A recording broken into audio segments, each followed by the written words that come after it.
Now, practically speaking, how do you know whether you're adding second fear or not? Because from my experience, I'll tell you, when I read the book, when I read Dr. Claire Week's book, and I started then practicing this. When I had my first panic attack after having read her book, I did nothing, okay? I did the same hacks, ice pack, and everything. And I realized that this is wrong. I need to do something about it. Then, when I had my subsequent panic attacks, I tried to sit with the symptoms. I tried to embrace the symptoms. Now, there was part of it that I was doing correctly, and part of it I was doing wrong. I'm going to share my experience with you so that you know what I was doing right and what I was doing wrong.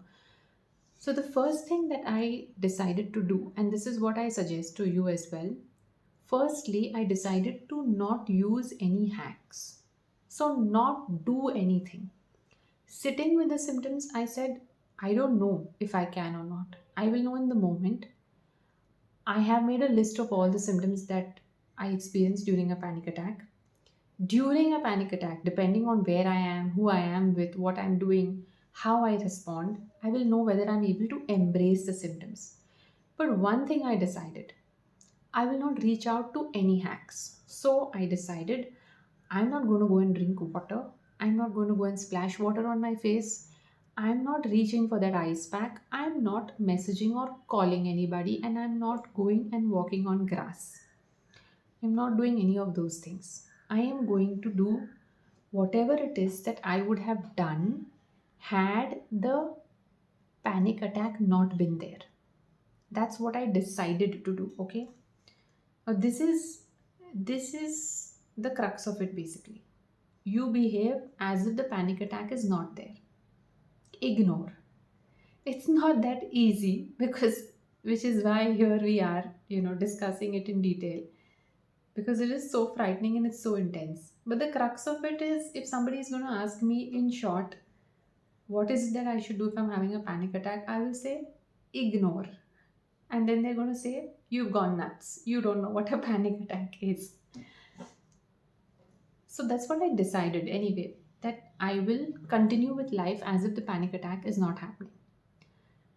Now, putting this to the test, I had the panic attack.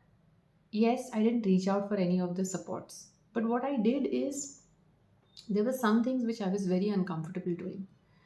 For example, at that time, I was very uncomfortable stepping out of the house. There were two, three things that I wanted to do. I wanted to be left alone. I didn't want to go out of the house. And I didn't want to be interacting with anybody. I didn't want to be talking to anybody at that time when the panic attack came. One day, so one day it so happened that I had gone shoe shopping. I had gone to the store. As I entered the store, I felt a wave of dizziness. When the wave of dizziness came, I did not embrace the symptom. I did not recognize that it's anxiety. I did not embrace the symptom. What I did is I added second fear. I started thinking, I'm in a shoe store, I'm away from my home, and what if I faint? What if I collapse? It's going to be one, embarrassing, two, is going to be inconvenient, three, I need to be in a safe space right now. This fuel of fear further increased my anxiety. That's when I paced around in the store a little bit and I realized that I'm not able to focus. I'm not able to stay engaged with what I've come for. Look at the shoes, ask for something, engage with the salesperson. Rather, I took out the bottle of water, started drinking water. I looked for a place to sit. By that time, I had zoned out and I decided I wanted to go back home. Sat in the car. By the time this was just 5 minutes away from my home. By the time I reached home, in the car itself, my panic attack started. And then that in that moment, somehow I realized my mistake.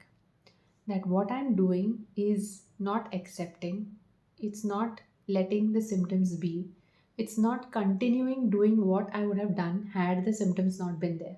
Because had I not had a panic attack at that moment, what would I have done? I would have continued shopping, staying engaged, finishing my shopping, and then coming back home. But I chose to run away from the store. At that moment, as my panic attack was going on, I decided to not head inside my house. Rather, I walked out and I started walking around the neighborhood. Bumped into some neighbors. They started talking to me. I continued talking to them while my panic attack was going on. Then some children came and started talking to me. The neighbors' kids came playing and talking about things. I continued being engaged with them. After that, a friend called and I then started talking to her. I did not tell her that I'm going through a panic attack right now and this and that, and want her to engage with me. She was talking about work, some issues she's dealing with at work, and she wanted to share something and ask what I felt about something. We spoke and she hung up. Then I sensed the panic attack going. This was about 10 minutes. I sensed that things are getting better. And naturally, what is it that I would have felt like doing? I wanted to head back in. That was the day when things changed because I realized that I actually ended up then doing what I would have done had the panic attack not been there. And that is what Dr. Claire Weeks mentions in her book because she talks about floating. She uses the word floating. So, when you talk about floating, you just say that you float with the symptoms. I will explain this in the next video. But this was my story about how I discovered that I had this revelation sort of that I am adding second fear. I think that I'm accepting my symptoms, but this is what may happen with you as well, where you think that you're accepting it, but you may be accepting part of it. You may be accepting what is comfortable for you to accept, but what is uncomfortable, you may not be accepting that. And you may be still trying to have some safety behaviors, still trying to get some reassurances from somewhere. And so this is what not adding second fear means. So if you have a feeling of tightness in your chest, not adding second fear would mean just not googling, not thinking that it's a heart attack, not telling yourself that, oh my god, this pain feels different, maybe this time it's a heart attack. Not adding second fear would mean that, oh, it's just a chest pain, whatever. I'm not saying that you need to suffer. For example, if you're feeling dizzy and you really want to lie down, or if you're feeling panic and you want to drink some water, you don't have to punish yourself and say, no, I'm going to just be sitting here, I'm not going to drink water, I'm not going to do anything. No, you do whatever you want to. You don't have to suffer. You make yourself comfortable, but don't come from a space of fear.